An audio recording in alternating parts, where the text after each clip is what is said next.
ও আল্লাহর বান্দারা, এই যুবক তো কোনোদিন কল্পনা করে নাই আমার জীবনের শেষ মাহফিল। ঠিকই মাহফিল হইতেছে, আল্লাহর বান্দা তো কবরে চলে গেল রে বাবা।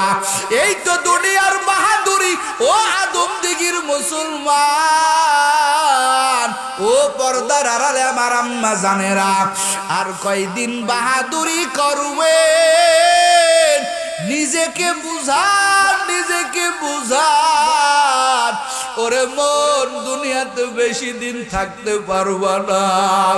এইখানে তুমি তো আসো, ও যুবকেরা, ও বৃদ্ধ বাবা জানেরা, ও পর্দার আড়ালের আম্মা জানেরা, চোখ দিয়া কত আদরের বন্ধুরে বিদায় দিছো, হাতে করে বিদায় দিয়া দিছো। এখানে অনেক পাগলেরা আসো, যাদের পা নাই, যাদের বাবাও নাই। ওরে মা বাবা হারা কত এতিম এই ময়দানে বসে আছো। মায়ের কথাটা কি মনে পড়ে না রে যুবক? যেই মা দিনে কয়েকবার বাজান বাজান কয়া ডাকতো, যেই বাবা মাথার ঘাম পায় ফেলাইয়া বাবা কত কষ্ট করে রে যুবক। এই বাবারে 3টা কাফন দিয়া কবরে নামাইয়া দিছ রে বাবা। এখন তোমার আমার পালা, কবে জানি তোমার আমার জন্য কে যেন বাজারে যাই মার্কিন কাফন আনার জন্য। কারো কেউ যাবে বাঁশ ঝরে বাঁশ কাটার জন্য। ভিতরে বিবির কান্নার আওয়াজ, আমার স্বামীরে কই নিয়ে চলছো? আজকের পর থেকে আমি আর কার স্বামী কয়া ডাকবো? তোমার আমার বাচ্চাগুলো আব্বু আব্বু আব্বু কয়া কাঁদবে। তোমার আমার লাশের চতুর্দিক দিয়ে ঘুরবে রে যুবক। ওরে পর্দা নিশিনি মা বলবে, তোরা আমারে সারিয়া দে। আমার বাজান কেন আমারে মা কয়া ডাকে না? গ্রামের মহিলারা গর্ভধারিণী মারে ধরে রাখতে পারে না। সন্তানের লাশটা যখন উঠান থেকে উঠায়, ওরে মহিলার একটা জোরে করে চিৎকারের আওয়াজ। ওরে স্ত্রী বলে, আমার স্বামীর কই নিয়ে যাও? ওরে আমি কার জন্য আর সাজুগুজু করব? মা ভিতর থেকে কান্নার আওয়াজ দিবে, আমার বাজান রে কই নিয়ে যাও? আমার বাজান বলে, আমি আর কাকে ডাকবো? তোমার আমার ছোট ছোট বাচ্চাগুলি কাঁদবে আর দৌড়াবে, আব্বু তুমি কোথায় যাও? কিন্তু যুবক লাশের ভিতর থেকে কোনো আওয়াজ হবে না। মৃত্যু ব্যক্তি তার রুহে তার ভাষায় বলবে, আমার মায়ের কাছে কইও গিয়া, আমার মায়ের কাছে কইও গিয়া, দুধের দাবি ভিক্ষা চাই, আজ বুঝি দিবেন গো আমার জনমের বিদায়, আজ বুঝি দিবেন গো আমার জনমের বিদায়। যুবকরে দুই চোখের পানি ছেড়ে দিয়া কাঁদো। কি নিয়া তুমি কবরে যাবা? আমি কবরে যাব না, এমন নামা শুনলো। আজকের ময়দানে তওবা করো রে যুবক, তোদের হাতে দড়ি পায়ে দড়ি রে যুবক। যদি বলো হুজুর আমার পায়ে ধরে বলতে হবে রে যুবক, আমি তোর পাও ধরতে রাজি, তারপরও মাওলার সাথে নাফরমানি করিস না। তাকায় দেখ স্টেজে উলামায়ে কেরাম, কত উলামায়ে কেরাম। আমিও তোমার মতো একটা যুবক, আমিও ইচ্ছা করলে তোমার মতো প্যান্ট শার্ট পরে রাস্তায় বেড়াইতে পারতাম, দাড়িটা কেটে ছোট রাখতে পারতাম, সাজতে পারতাম, কিন্তু এগুলো করি নাই রে। কেন রে যুবক? ওই জাহান্নামের ভয়, কবরের আযাব। এই জন্য যুবক রে, ও পর্দার আড়ালে আমার আম্মা জানেরা, এই ময়দানটা জীবনের শেষ ময়দান মনে করেন। রবিন ভাই কোলো কবরে চলে গেল, কত ভাই কবরে চলে গেল। তুমিও কবরে যাইতে পারো, আগামী মাহফিলের আগে তুমি কবরে যাইতে পারো। এই ময়দানে তওবা করো, আর গুনাহ করবা না, আর নাফরমানি করবা না রে বাপজানেরা।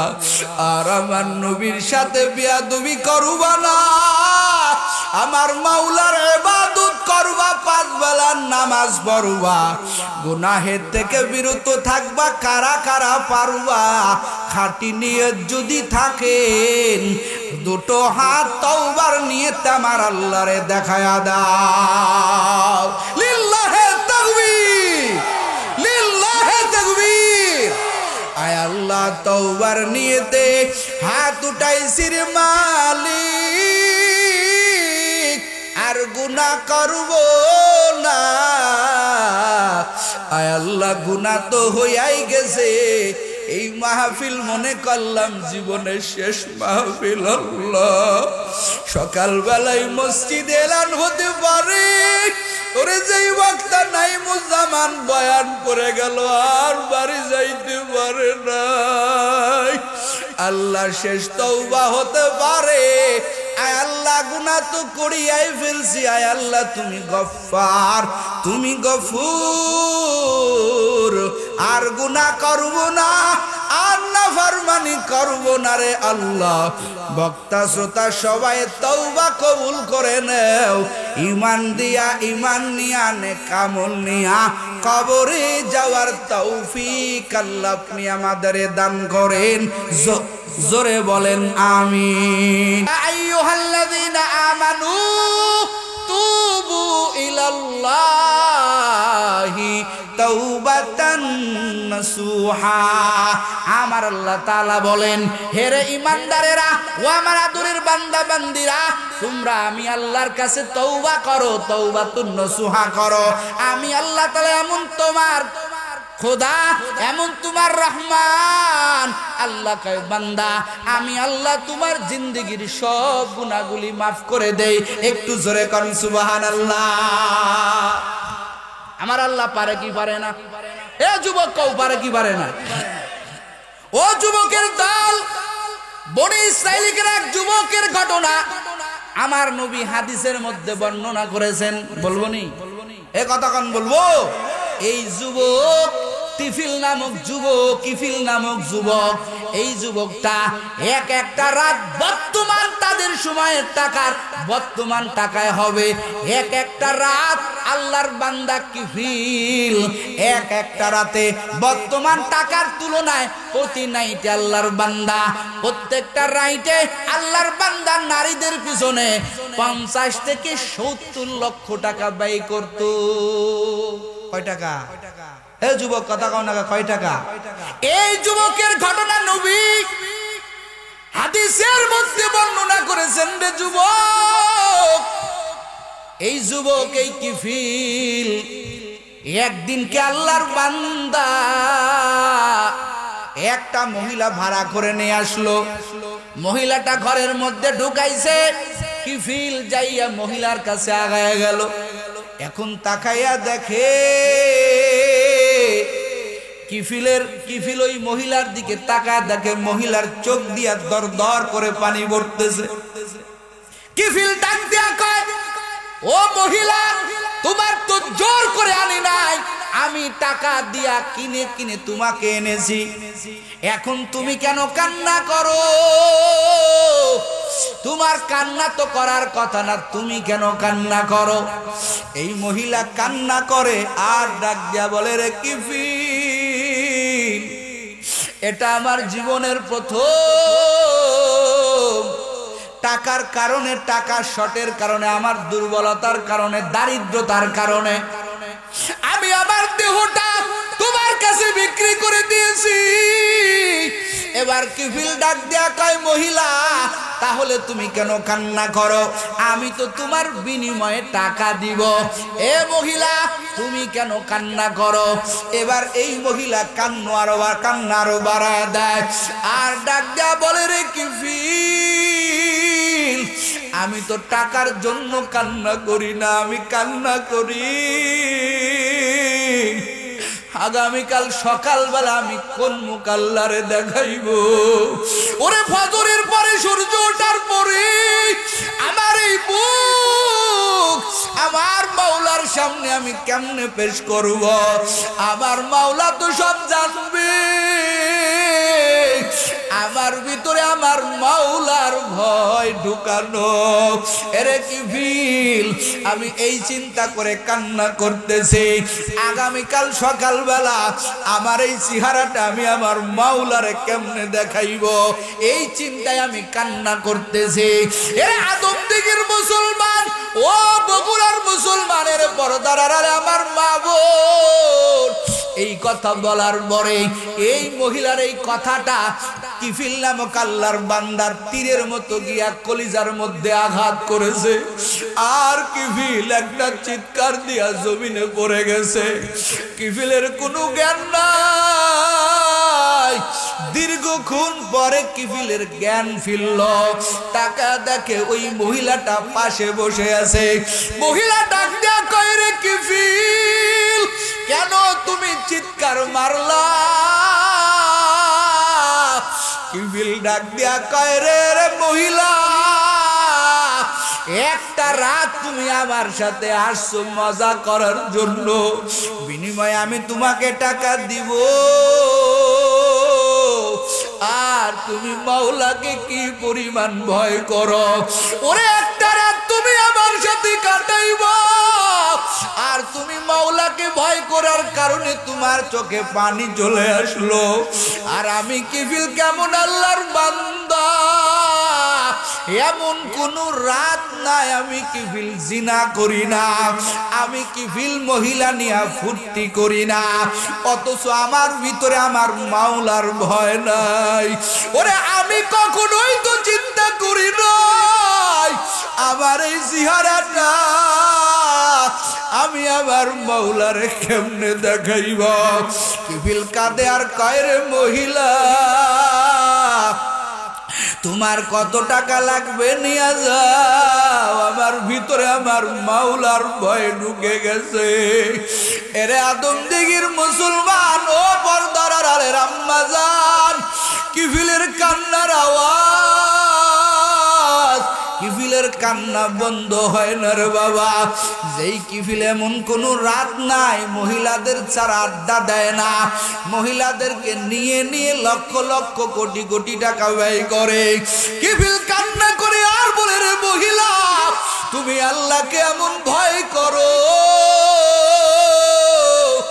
আমার জন্য একটু মাওলার কাছে দোয়া করো, আমাকে যেন আমার মাওলা আমার মাফ করিয়া দেয়। ওরে আমি যদি এই গুনাহ নিয়া কবরে যাই, আমার মাওলার কাছে আমি কি জবাব দিব? আমি আর জিনা করব না,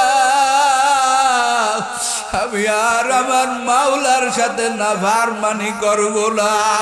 কিফিলের কান্না, কান্নার কান্না। এই মহিলা হাত তুলে কিফিলের জন্য দোয়া করল।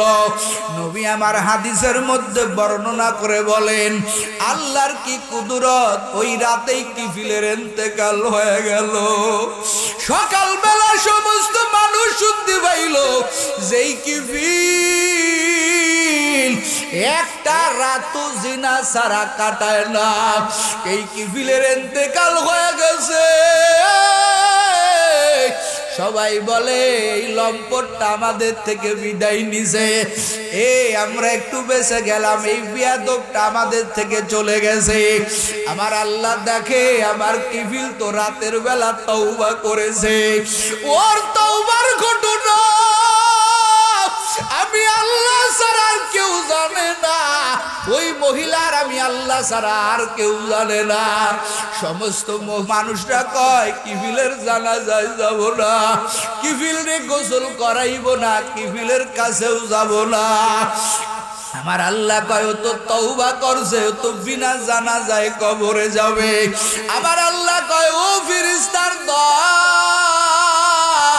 কিফিল রাতের বেলা তওবা করেছে, আমি আল্লাহর কাছে কান্নাকাটি করেছে, যা কিফিলের ঘরের দরজার মধ্যে লিখে দে। আল্লাহ কয় যা ওরে কিফিলের দরজার মধ্যে ওরে খোদাই করে আরবিতে লিখে দাও, কদ গফারাল্লাহু লিল কিফিল। আমার আল্লাহ কয় রে দুনিয়ার মানুষ, কিফিল রে ঘৃণা করবা না, কিফিল রে ছোট চোখে দেখবা না, আমি আল্লাহ এমন গফফার, আমি আল্লাহ এমন রহমান, আমি আল্লাহ এমন রহিম, আমি আল্লাহ কিফিলের সব গুনাহগুলি মাফ করে দিয়েছি। ওরে কলিজার যুবক ও পর্দার আড়ালের আম্মা জান, তুমি গুনাহ করছো, তোমার আমার গুনাহ হয়ে গেছে রে বাবা। কি মনে করছো গুনাহ করলে তোমার আমার অবস্থা মনে হয় কেউ জানে না? আমার আল্লাহ সব জানেন। আমার আল্লাহ পাক বলে রে বান্দা, তুই যত অন্যায় করছো তোর গুনার ব্যাপারে একটু তুই ছোট হয়ে যা, আমি আল্লাহর কাছে ক্ষমা চা, আমি আল্লাহর মতো গফফার আর কেউ নাই। আমার আল্লাহ শর্মানি শুনাইয়া ডাক দেয়, হে ইমানদারেরা, ও যুবকেরা, আমার আদরের বান্দা বান্দিরা, আমি আল্লাহর মতো রহমান কারো পাইবি না। ওরে যারা গুনাহগারের দল, যারা গুনাহ করে নফসের উপরে জুলুম করেছো, আল্লাহ তাদেরকে শুনায়া দেয়, কুল ইয়া ইবাদিয়াল্লাযীনা আসরাফু আলা আনফুসিহিম লা তাকনাতু মির রাহমাতিল্লাহ ইন্নাল্লাহা ইয়াগফিরুয যুনুবা জামিআ ইন্নাহু হুয়াল গফুরুর রহিম। আবার আল্লাহ কয়, হে ইমানদারেরা, কারা? যারা আমি আল্লাহর, যারা নিজের নফসের উপরে জুলুম করেছো, ওরে যারা অন্যায় করেছো, তোদের কোনো ভয় নাই, তোদের কোনো পেরেশানি নাই। আল্লাহ কয় বান্দা খবরদার, আমি আল্লাহর রহমত থেকে ভেগে যাবি না। আমি আল্লাহর রহমত যে কত বড়, আমি আল্লাহর রহমত যে কত বড়, দুনিয়ার মানুষ তোর গুনাহটা বড় মনে করতে পারে, দুনিয়ার মানুষটা তোর গুনাহটাকে বড় চোখে দেখতে পারে, কিন্তু বান্দা তুই নিয়ে বিনিয়ে আমি মাওলার কাছে একবার বল রে মালিক, আমি বড় গুনাহগার। ওরে যার যার গুনাহটা আমার মাওলার কাছে পেশ করে বলো, আল্লাহ আমি তো অন্যায় করে ফেলেছি, ও আল্লাহ তোমার কি মায়া হবে না? ও আল্লাহ আমি তো বড় গুনাহগার, ও আল্লাহ তুমি কি আমার গুনাহটা ক্ষমা করতে পারো না? আমার আল্লাহ কয় রে বান্দা, আমি তোর বানায়া জানি তুই দুনিয়াতে গিয়া গুনাহ করবি, দুনিয়াতে শয়তানের ওয়াসওয়াসায় পড়িয়া, মানুষ শয়তানের ওয়াসওয়াসায় পড়িয়া তুই বান্দা গুনাহ করবি। এই জন্য আমি আল্লাহ তাআলার রহমত বানাইলাম, আমি আল্লাহ দয়ার সাগর বানাইলাম, এই দয়ার সাগরের মধ্য থেকে এক ফুটা দয়া, এক ফুটা মায়া আমি আল্লাহ সমস্ত মাখলুকাতের মধ্যে বন্টন করে দিলাম। আর পুরো সাগরের দয়া আমি আল্লাহর কুদরতি জিম্মায় রেখে দিলাম একমাত্র আমার আদরের বান্দা বান্দির জন্য। এ যুবক, তোর মায়ায় তোর বান্ধবী বড় পাগল। তুই একটা ডাক দিলে তোর মার কলিজাটা একবারে শীতল হয়ে যায়। তোর মা একটা তোর ডাক শোনার জন্য সারা রাত তোর মা কষ্ট করে। ওরে 10 মাস 10 দিন মা ওই এক বাগের থেকে মায়া পাইল। তোমার আমারে গর্বে নিয়া মা কত কষ্ট করে রে বাবা। এ যুবকেরা, ও পর্দার আড়ালের আম্মা জানেরা, ও আদম দিঘির মুসলমান, ও বৃদ্ধ বাবা জানেরা, ও আমার কলিজার যুবকেরা, দেখ মা একটা দিন বলে না আমার কষ্ট হচ্ছে, আমার সন্তানটাকে পেটের থেকে আবর্ষণ করে ফেলো। মা একদিনের জন্য বলে না, কারণ মার দিলের মধ্যে একটা আশা, ওরে আমার সন্তান দুনিয়াতে আসবে, আমাকে একটা মা কয়া ডাকবে। একটা ডাক শোনার জন্য মা কত কষ্ট করে। মা বাচ্চা প্রসব করতে গিয়া মা যুদ্ধাঙ্গনের মতো, রণাঙ্গনের মতো, মা শহীদের মতো রক্তাক্ত হয়ে যায়। ওরে মা যখন একটা নজর দিয়া ওই কলিজার সন্তানের দিকে তাকায়, 10 মাস 10 দিনের সমস্ত কষ্টের কথা মা মুহূর্তের মধ্যে ভুলে যায়। এরে যুবক, এটা দেখেও কি বুঝিস না? ওরে এক ভাগ দয়া হাজার মাখলুকাত পাইল, এর মধ্যে মাও পাইল। ওরে মার যদি এত দয়া থাকতে পারে, বল আমার আল্লাহর কি মায়া কম? এ যুবক বল, আমার আল্লাহর কি মায়া কম? না রে যুবক, না, আমার আল্লাহর মায়া মোটেও কম না। আমার আল্লাহ কয়ের বান্দা একটা বরাবর ডাক। ওরে তোর একটা ডাকের কারণে যদি তোর মায়ের কলিজাটা ঠান্ডা হতে পারে, আমি আল্লাহ এমন রহমান,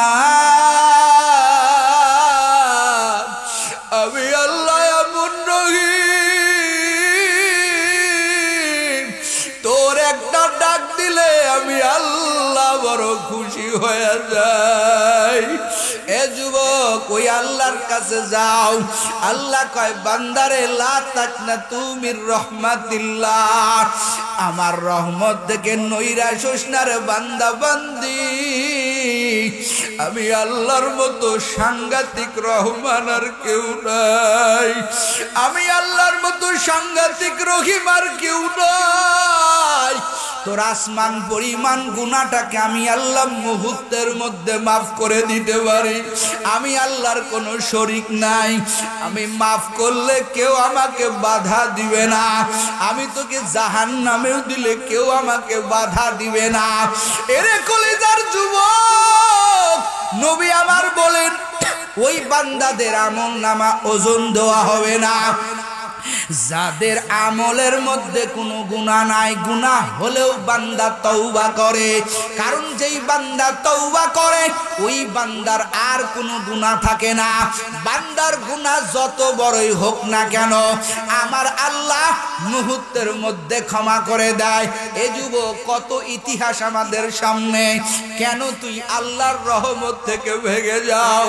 কেন তুই নামাজের দিকে আগাও না? কেন তুই জান্নাতের বাগানের দিকে আগাও না?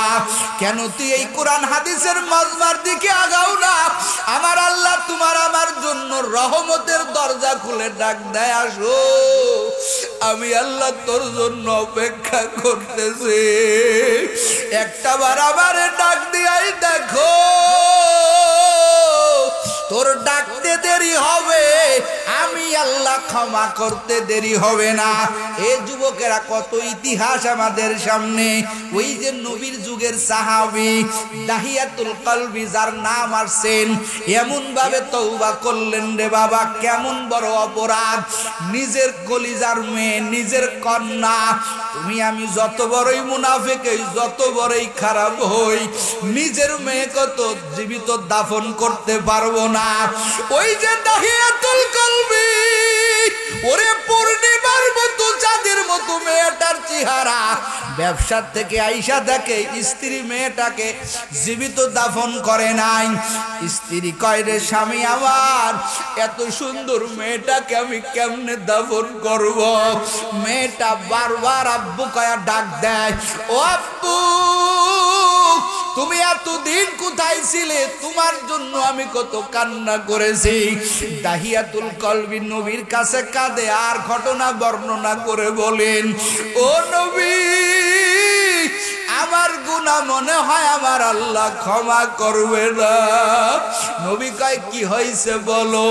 বলে, হুজুর, আমার একটা ফুটফুটে পূর্ণিমার চাঁদের মতো মেয়ে, আমার অভ্যাস হলো মেয়ে সন্তান হলে আমি জীবিত দাফন করে ফেলি। আমার এই কলেজার টুকরা মেয়ে, ওর মা আমি ব্যবসায়ী ছিলাম, দাফন করে নাই, বড় হয়ে গেছে, আব্বা কয়া ডাকতে শিখে গেছে। আমি বাড়িতে আসছি, আমার মেয়েটা আমাকে বারবার আব্বা কয়া ডাক দেয়, আমার গলা জড়ায় ধরে। একদিন, 2 দিন, 3 দিন পরে আমি মনে মনে ভাবলাম, না না না, এই মেয়েটাকে জীবিত রাখা যাবে না, একেও জীবিত দাফন করতে হবে। হুজুর, আমি আমার মেয়েটাকে বেড়ানোর কথা বলি, ওর মার থেকে বিদায় নিয়ে গেলাম।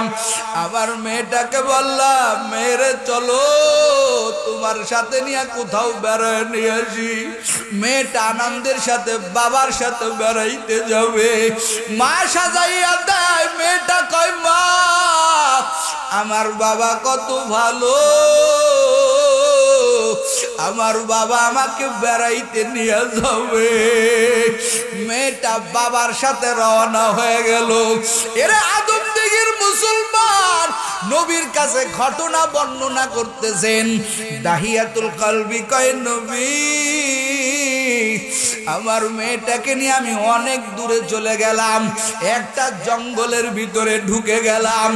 একটা জায়গায় যাই আমি একটা গর্ত আরম্ভ করতে শুরু করলাম। আবার ছোট্ট মেয়েটা কয়, আব্বু, বেড়াইতে যাবা, এখানে কেন গর্ত আরম্ভ করলাম? আমার মেয়েটা বসে বসে মাঝে মাঝে আমার দিকে তাকায় থাকে আর কয়, বাজার, ও আব্বু, এত কষ্ট কেন করতেছো? মেয়েটা মাঝে মাঝে আগাইয়া দাড়ির থেকে ময়লা সরাইয়া দেয়, মুখের ঘাম পর্যন্ত মুছাইয়া দেয়। দাহিয়াতুল কলবি কয়, নবী, আমি কেমন পাষাণ বলা বাবা, আমার বিন্দু পরিমাণ কোন মোহাব্বত দিলে জাগলো না। আমার গর্ত করা যখন কমপ্লিট হয়ে গেল, এবার আমার মেয়েকে ডাক দিলাম, একেবারে বাস পাখির মতো উড়ে আমার কাছে চলে আসে আর বারবার আব্বু কয়া ডাক দেয়। আমি এবার ব্যাগের থেকে রশি বাহির করিয়া, দড়ি বাহির করিয়া আমার মেয়ের হাতে পায়ে বাঁধতে শুরু করলাম। আমার কলেজার মেয়েটা বারবার কয়, আব্বু, কেন তুমি আমার হাতে পায়ে রশি লাগাইতেছো? মেয়েটার বুঝতে আর বাকি নাই, আমি ওকে মেরে ফেলবো। আমার মেয়েটা, হুজুর, আবার একবার পা জড়ায় ধরে, আবার একবার হাত জড়ায় ধরে আমারে কয়, আব্বা, তুমি আমাকে মারিও না, ওরে তুমি আমারে জড়িয়ে দাও, আমি এই দেশ ছেড়ে চলিয়া যাব, তোমার এই জন্মভূমি থেকে আমি অন্য দেশে চলে যাব। তোমাকে আমি মেয়ের পরিচয় দিব না, তারপরেও তুমি আমাকে মারিও না। এরে আদমদিগির মুসলমান, দাহিয়াতুল কলবি নবীর কাছে ঘটনা বর্ণনা করে, নবীও কাঁদে, দাহিয়াতুল কলবিও কাঁদে।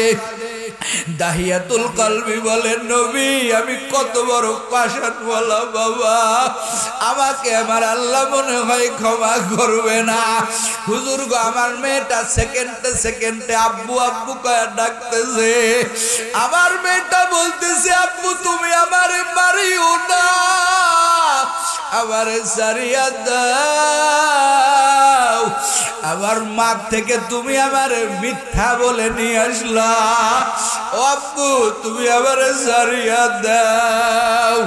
দাহিয়াতুল কলবি কয়, নবী আমি তো পাষাণ, আমার হৃদয়ে কোনো মায়া নাই, আমি আমার কলিজার মেয়েকে ওরে ধাক্কা দেয়া ওই গর্তের মধ্যে ফেলে দিলাম রে পয়গম্বর। আমার মেয়েটা গর্তের মধ্যে পড়িয়াও কয়, আব্বু তুমি আমারে মারিও না। হুজুর গো, আমার পাষাণ হৃদয়, আমার ভিতরে কোনো ধরনের কোনো মোহাব্বত জাগলো না। আমি একটা বিশাল পাথর হাতে নিলাম, এই পাথরটা আমার মেয়ের মাথা বরাবর মারব। ওই পাথরটা যখন আমি হাতে নিয়েছি, আমার মেয়েটা গর্তের ভিতর থেকে বলতেছে, রে আব্বু ওই পাথর তুমি আমার মাথায় মারিও না।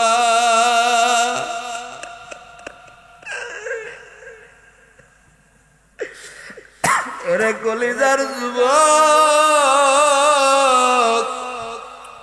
দাহিয়াতুল কলবি বলেন, নবী আমি পাথরটা হাতে নিলাম, আমার মেয়েটা বারবার কয়, আব্বা ওই পাথর তুমি আমার মাথার উপরে মারিও না। হুজুর আমার দিলের মধ্যে কোনো মায়া মমতা নাই। ওই পাথরটা যখন আমার মেয়ের মাথা বরাবর ছেড়ে দিলাম, পাথরের আঘাতে আমার মেয়ের মাথার খুলিটা ছুটি চলে গেল, গিলুগুলি ভদ করে বাহির হয়ে পড়ল। তখন আমার মেয়ে একটা আওয়াজ দিল, আব্বু আমাকে মারিও না।